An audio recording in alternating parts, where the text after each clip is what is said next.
Subscribe करें हमारा official YouTube channel और बेल आइकन दबाकर पाएं सभी नोटिफिकेशन। बड़ी खबर से शुरुआत कर रहे हैं इस बुलेटिन की। उत्तर प्रदेश विधानसभा चुनाव से जुड़ी हुई इस वक्त बड़ी खबर आ रही है। उत्तर प्रदेश विधानसभा चुनाव 7 चरणों में संपन्न होंगे, लेकिन चुनाव से जुड़ी एक बड़ी खबर, सियासी बड़ी खबर, बीएसपी सुप्रीमो मायावती चुनाव नहीं लड़ेंगी। बीएसपी सुप्रीमो मायावती चुनाव नहीं लड़ेंगी। सतीश चंद्र मिश्र भी चुनाव नहीं लड़ेंगे।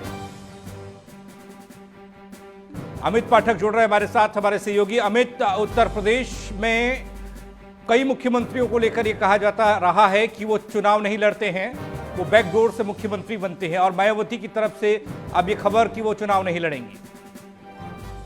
जी पंकज, बिल्कुल सही कह रहे हैं। उत्तर प्रदेश के अंदर अगर देखा जाए, जो पिछले मुख्यमंत्री रहे हैं, उसमें चाहे मायावती रही हो या अखिलेश यादव रहे हो, ये दोनों ही लोग, या इससे पहले आप देखेंगे तो बाकी मुख्यमंत्रियों में परिपाटी यही रही है कि वो लोग अपनी सीट विधानसभा की न लड़के बल्कि बाद में आके किसी उपचुनाव में के द्वारा चुने जाते हैं या फिर एमएलसी के बन के सदन के सदस्य बन जाते हैं। तो इस तरीके की परिपाटी उत्तर प्रदेश में पहले से चली आई है। अभी भी देख रहे होंगे जो उत्तर प्रदेश में सरकार चल रही है, जो माननीय मुख्यमंत्री योगी आदित्यनाथ हैं या डिप्टी सीएम हो, वो दोनों ही, इन तीनों में से कोई भी चुनाव नहीं लड़ा था, आम विधानसभा चुनाव नहीं लड़े थे। तो अभी एक बड़ी खबर यह है कि मायावती चुनाव जो है नहीं लड़ेंगी। इसके अलावा जो बसपा के अंदर जो बड़ा चेहरा है सतीश चंद्र मिश्रा, उनके बाद में वो भी चुनाव नहीं लड़ेंगे, क्योंकि वो एमपी के, राज्यसभा के एमपी हैं। ऐसे में वो शायद मतलब वो अपनी सीट नहीं छोड़ना चाहते, जिसकी वजह से वो चुनाव नहीं लड़ेंगे। तो एक बड़ी खबर है ये, निश्चित तौर पर बड़ी खबर कही जा सकती है। जी अमित, चुनावी तैयारियों के नजरिए से अगर बीएसपी सुप्रीमो की बात हो रही है तो काफी शांत दिख रही हैं, क्या तैयारियां हैं? देखिए, बीएसपी कभी भी ज्यादा हो हल्लड़ में विश्वास नहीं रखती है। भारतीय, जब से हम लोग पिछले 2 टर्म से देख रहे हैं, बहुजन समाज पार्टी जो है वो अपने संगठन पे वर्क करना ज्यादा फोकस करती है।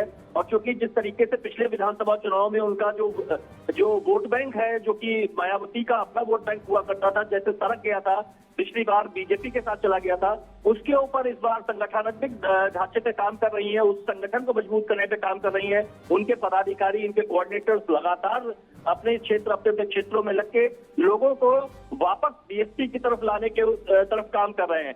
इसकी रिपोर्टिंग डायरेक्ट मायावती खुद लेती हैं, वो खुद बैठती हैं और जानकारी लेती हैं कि क्या स्थिति इस वक्त फील्ड में उनके चल रही है, कार्यकर्ता क्या काम कर रहे हैं फील्ड के अंदर। तो बसपा जो है, अगर स्पेसिफिक बात करें तो बसपा हमेशा से अपने संगठन पे ज्यादा जोर देती है, उसके सोशल इंजीनियरिंग पर जोर देती है। हम लोग देख रहे हैं जैसे हमारे ये सतीश चंद्र मिश्रा है, वो लगातार ब्राह्मण वोटों के ऊपर काम कर रहे हैं। उसके साथ साथ जो मायावती का जो बेस वोट बैंक था, SC ST का, ओबीसी का, उसके ऊपर लगातार उनके संगठन के लोग काम कर रहे हैं, कोऑर्डिनेटर्स लगातार काम कर रहे हैं। तो जो उनका जो पिछला फॉर्मूला था, जिसके आधार पर मायावती ने एक बड़ी संख्या में सीट लाते हुए उत्तर प्रदेश में सरकार बनाई थी, दोबारा से वही फॉर्मूला अपनाया जा रहा है। जी, फॉर्मूले की अगर बात करें तो हर सियासी दल फॉर्मूला अपनाकर इस बार उत्तर प्रदेश की सियासत में कब्जा करना चाहता है, बीजेपी हो या समाजवादी पार्टी हो। लेकिन मौजूदा वक्त में जिस तरीके से बीजेपी को फ्रंट पर देखा जा रहा है, सपा को ये कहा जा रहा है कि कड़ी टक्कर देने वाली पार्टी या विपक्षी पार्टी के तौर पर देखा जा रहा है, बसपा का थोड़ा लाइन से अलग हटना चिंता का विषय नहीं है? 2007 को छोड़ते तो उसके बाद का ग्राफ लगातार नीचे गया। देखिए, बसपा की जो बात करें, जो उनका वोट बैंक सरकार, उसमें एक जो सबसे बड़ा, जो अगर कहेंगे देश के अंदर, समूचे देश में जो परिवर्तन आया था राजनीति के अंदर, जब से हमारे प्रधानमंत्री माननीय मोदी जी सक्रिय हुए आके राष्ट्रीय राजनीति के अंदर, उसके बाद से जितने भी क्षेत्रीय पार्टियां थी, उनका वोट बैंक कहीं ना कहीं प्रभावित जरूर हुआ, क्योंकि वो एक इतना बड़ा चेहरा थे जिनके सामने ये लोग शायद कहीं ना कहीं टिक ना पाए और अपने आप को साबित नहीं कर पाए लोगों के बीच में। तो एक ये बड़ा फैक्टर है। उत्तर प्रदेश के अंदर अगर बात करें तो यहाँ पे आप देख रहे हैं, जैसे हम सभी देख रहे हैं कि मुख्यमंत्री योगी एक बड़ा चेहरा है, मोदी स्वयं यहाँ की कमान संभाले हुए है।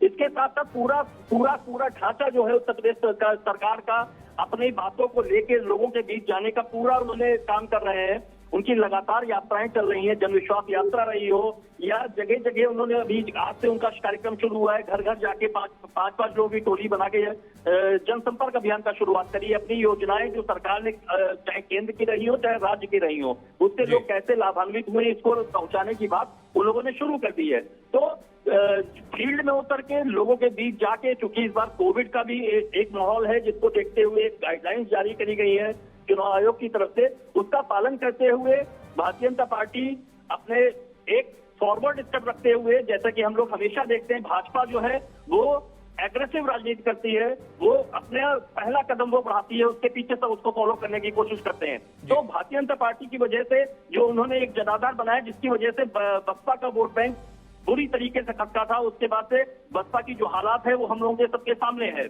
तो कुल मिला के अगर कहा जाए तो एक बड़ा संगठनिक ढांचा भी उनके पास में है, हालांकि बसपा के पास भी इतना ढांचा है, लेकिन वो भी कहीं ना कहीं तो उसमें दरार आ गई थी, जिसको कि रिपेयर करने की कोशिश मायावती कर रही हैं। वो इसी पे वर्क कर रही हैं कि अपना वजूद बचाए रखना है तो अपने लोगों को वापस अपने साथ जोड़ना पड़ेगा। इसके अलावा बात करें अखिलेश यादव की, तो वो भी लगातार फील्ड में मौजूद है। उन्होंने भी छोटी छोटी पार्टियों से अलग अलग गठबंधन करे हुए हैं। पिछली बार ओम प्रकाश राजभर जो भारतीय जनता पार्टी के साथ हुआ करते थे, उनको वो अपने साथ लेके आए हैं। इस तरीके से तमाम जो छोटे दल हैं उनको इस बार समाजवादी पार्टी भी साथ रही है, क्योंकि पिछली बार जैसे हम लोगों ने देखा था कि बसपा, सपा और कांग्रेस एक बड़ा गठबंधन होकर सामने आया था, लेकिन वो भी कुछ नहीं कर पाया। भारतीय जनता पार्टी की जो नीति थी, जो उन्होंने रणनीति बनाई थी, उसके चक्रव्यूह में फंस गए थे ये लोग। उन्होंने पिछली बार जो भाजपा की रणनीति थी कि छोटे दलों को साथ लेकर चुनाव लड़ा जाए, उसी तर्ज पे इस बार समाजवादी पार्टी काम कर रही है। तो सभी लोग अपने अपने किलों को मजबूत करने के लिए पूरी तरीके से खुद को लगाए हुए हैं, पूरी खुद मॉनिटरिंग कर रहे हैं। सारे बड़े नेता अपनी अपनी पार्टियों के खुद मॉनिटर कर रहे हैं कि क्या हम लोग इस बार लेके जाएंगे और किस तरीके के रिजल्ट आएंगे, डिपेंड उसी पे करेगा सब कुछ। पंकज जी, बहुत बहुत शुक्रिया आपका इस जानकारी के लिए। अमित पाठक, बीएसपी सुप्रीमो, मायावती चुनाव नहीं लड़ेंगी। बड़ी खबर उत्तर प्रदेश की सियासत से जुड़ी हुई। बीएसपी सुप्रीमो के साथ ही सतीश मिश्र चुनाव नहीं लड़ेंगे। राज्यसभा सांसद है।